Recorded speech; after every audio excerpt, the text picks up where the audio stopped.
او دوم شی چې د قیامت پر ورځ باندې ګناهګار انسان خلاف گواهی ورکوي هغه د انسان اعضاء دي.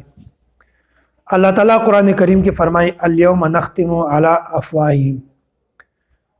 الله تعالی به د قیامت پر ورځ باندې د انسان په خله باندې مهر ولګي، خبرې به نشي کولای.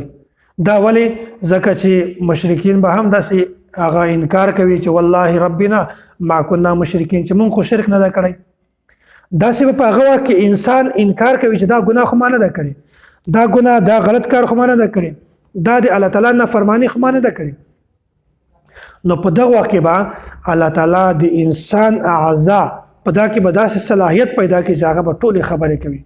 وتکلمنا ایدیهم وتشهد ارجلهم بما كانوا یکسبون.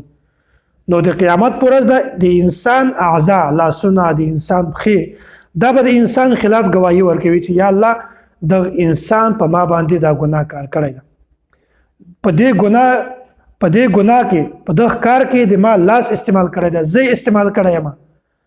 او یا الله د انسان ګناه کړی ده، د ګناه کار ته چې کله ته بیا د زه استعمال کړم، دا پښې استعمال کړی دي.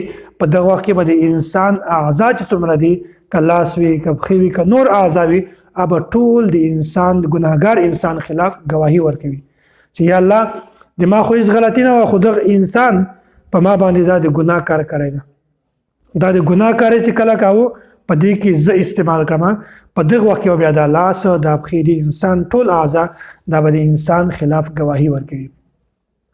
نو اول شی دا چې هغه د انسان خلاف به گواهی ورکوي ځمکه ده، یومئذ تحدث اخبارها.